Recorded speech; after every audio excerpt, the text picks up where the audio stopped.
Halo Sobat Kanal, selamat datang di video Voice of Kanal seri gangguan saluran pernapasan atas.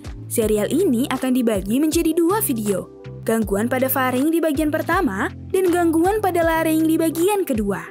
Sebelum masuk ke inti bahasan, yuk kita kenalan sekilas dulu tentang struktur saluran napas.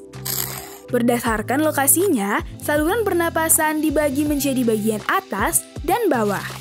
Saluran napas atas terdiri dari area nasal, faring, dan laring. Di sisi lain, saluran napas bawah terdiri dari trakea, bronkus, bronkiolus, dan alveolus. Nah, pada video ini akan dibahas mengenai gangguan yang terjadi pada faring.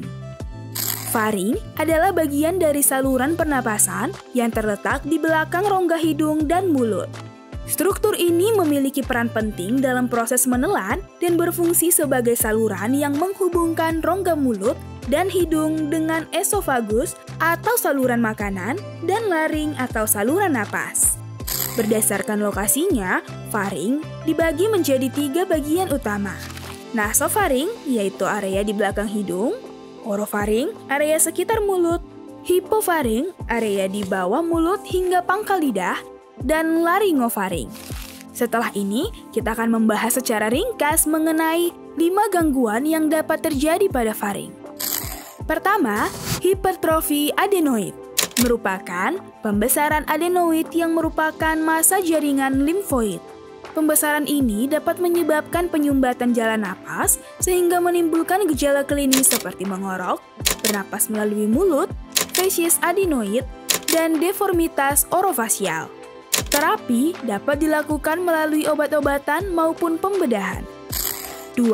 Tonsilitis dan hipertrofi tonsil merupakan peradangan dan pembengkakan jaringan tonsil.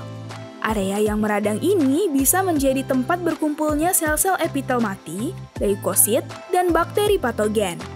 Tonsilitis bisa disebabkan karena virus maupun bakteri. Penyebab paling sering adalah infeksi bakteri grup A, Streptococcus beta hemolyticus. Tonsilitis dapat dibagi menjadi beberapa jenis. Tonsilitis akut dengan gambaran klinis demam tinggi, sakit leher, sakit saat menelan, kemerahan, dan adanya eksudat pada tonsil. Tonsilitis membranosa, yaitu tonsilitis disertai dengan pembentukan membran atau selaput pada permukaan tonsil.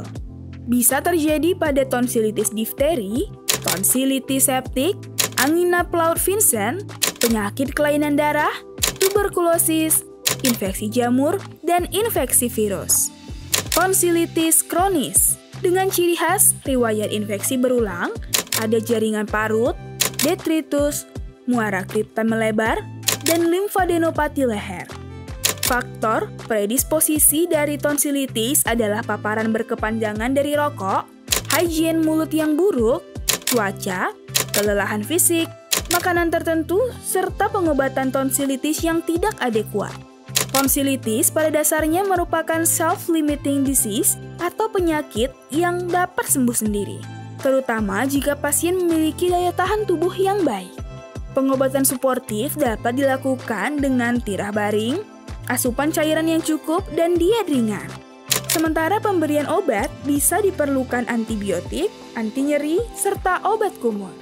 Pada beberapa kasus tonsilitis kronis, prosedur bedah tonsilektomi dapat diperlukan, terutama pada pasien dengan indikasi tonsilitis berulang lebih dari 3 episode per tahun meski telah diobati dengan adekuat.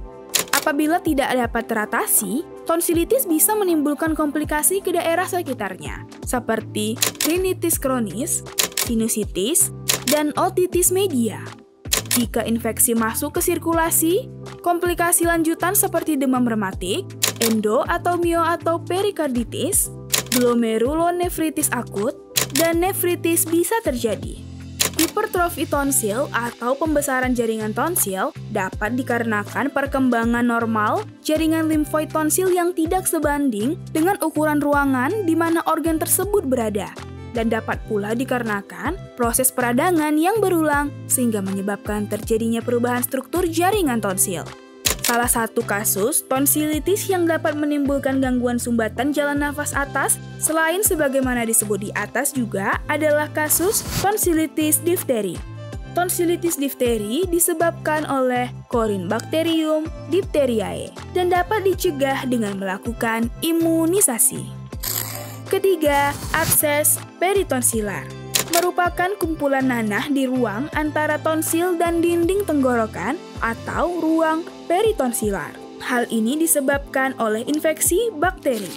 Tata laksana dari abses ini adalah dengan aspirasi jarum atau pembuatan insisi drainase pada abses. Pasca timbulnya abses peritonsilar, sebaiknya dilakukan tonsilektomi guna menghindari terjadinya episode abses berulang atau perluasan ke jaringan sekitarnya. 4. Tumor tonsil merupakan pertumbuhan abnormal jaringan tonsil yang dapat bersifat jinak maupun ganas. Kelima, tonsilolit.